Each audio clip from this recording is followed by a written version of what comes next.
তাল চাচ্ছি রুটি।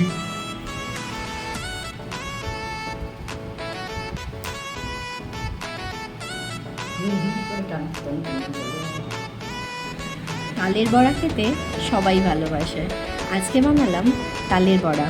যদিও আমি একা ছিলাম না, বাড়ির সবাই মিলেই বলতে গেলে বানানো হয়েছে, সবাই হেল্প করেছিল।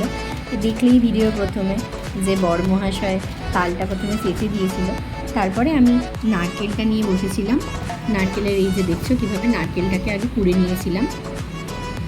একটাই নারকেল ছিল, যদিও এতটা পরিমাণ নারকেল ব্যবহার করা হয়নি। তো নারকেলটা অনেকে চাইলে দিতেও পারো, আবার নাও পারো। নারকেল দিয়ে তালের বড়া খেতে কিন্তু ভীষণ ভালো লাগে, তাই আমি নারকেলটা ইউজ করি। দেখো নারকেলটা যে এইভাবে কুড়ে নেওয়া হয়েছে। এবারে বড়ি বসেছিল, ও বললো যে আমি বানাচ্ছি, আমাকে একটু হেল্প করো। তো সেই হিসাবে আমি ওকে জোগাড় দিচ্ছিলাম, আর ও এই জিনিসটা রেডি করছিল। প্রথমে তো তালের ব্যাটারটা তৈরি করতে হবে। বড়ার ব্যাটারটা তৈরি করার জন্য প্রথমে এই যে 2 চামচ মতো নারকেলের কুড়ো নিয়ে, এটা হচ্ছে চালের গুঁড়ি। চালটা বাড়িতেই ভিজিয়ে একটু রেখে তারপরে ধুয়ে শুকনো করে মিক্সিতে গুঁড়ো করে নিয়েছিলাম।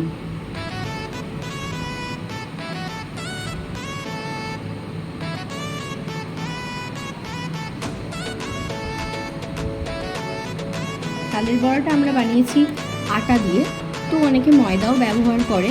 এটাতে একটু সুজিও দেওয়া যায়, অনেকে সুজি আর ময়দা দিয়েও শুধু বানায়। তো এটা পরিমাণটা যেটা নিয়েছিলাম, 1 ভাগ চালের গুঁড়ি নিলে 3 ভাগ আটা নিতে হয়। তো চালের গুঁড়ি নেওয়া হয়েছিল, নিয়ে এবারে দেখো এর মধ্যে দেওয়া হচ্ছে আটা। এই বাটিটা আমি পরিমাণ বোঝানোর জন্য নিয়েছিলাম। তো বাটিটার 1 বাটি মতো চালের গুঁড়ি দেওয়া হয়েছিল, সেই পরিমাণ অনুসারে 3 বাটি আটা দেওয়া হলো। দিয়ে এবারে এই আটা, চালের গুঁড়ি আর নারকেলটাকে খুব ভালোভাবে মিশিয়ে নিতে হবে।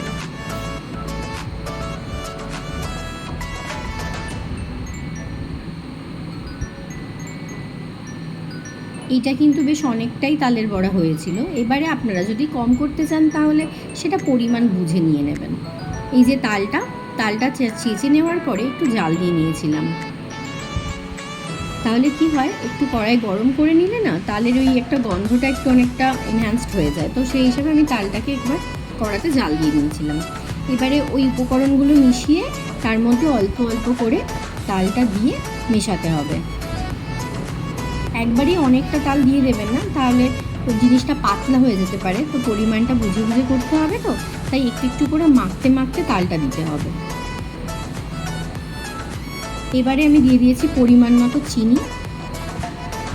চিনিটা তো মিষ্টি আপনারা যেরকম খাবেন সেরকম ব্যবহার করতে পারেন। তালের মধ্যেও একটা মিষ্টি ভাব থাকে, তো সেইটা বুঝে চিনিটা ব্যবহার করবেন। এই তালটা খুব একটা মিষ্টি ছিল না, তাই চিনিটা বেশ অনেকটাই দিতে হয়েছে। এবারে সমস্ত উপকরণটাকে আবার খুব ভালোভাবে মিশিয়ে নেওয়া হচ্ছে। এই যে দেখুন ঠিক এরকম একটু মাখা মাখা, যেরকমভাবে আটা মাখা হয় ওই রকমভাবে একটু মাখা মাখা প্রথমে করেছি। এরপরে একটু নারকেল দিলাম, নারকেলটা একটু বেশি খেতে পছন্দ করে। সমস্তটা মিশিয়ে খাবার সোডা দিতে পারেন, আমার কাছে ইনো ছিল তো ওটাকে আমি ব্যবহার করেছি। এরপরে পুরো ব্যাটারটাকে খুব ভালোভাবে এই যে দেখছেন মিশিয়ে নিতে হবে। বরের তো হাত ব্যথা হয়ে গেছিলো, শাশুড়ি মা বললেন যে আমি মেখে দিচ্ছি। তো বাকি ওটাকে ভালো করে ফেটিয়ে নিলে ওই বড়াটা বেশ সুন্দর ফুলে ওঠে। তো তার জন্য একটু ভালো করে ফেটিয়ে নিতে হয়। বড়াটা কিন্তু সর্ষের তেলে করলে খুব ভালো একটা টেস্ট আসে, চাইলে সাদা তেলেও করতে পারেন, কিন্তু আমরা এখানে সর্ষের তেলটা ব্যবহার করেছি। সর্ষের তেলটা দিয়ে খুব ভালোভাবে গরম হয়ে এলে বড়াগুলিকে এইভাবে ছেড়ে দিতে হবে।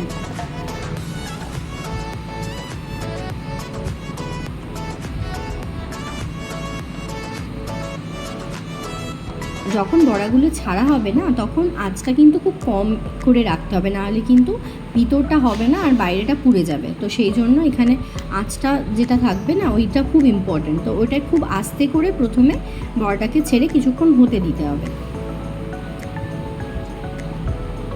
এই যে দেখছেন কত সুন্দর বড়াগুলো হয়েছে, একদম যেহেতু এই ফ্যাটানো হয়েছিল অনেকক্ষণ থেকে ব্যাটারটা, তার জন্য একদম ফুলে পুরো মিষ্টির মতো দেখতে লাগছিল, দুর্দান্ত খেতে হয়েছিল।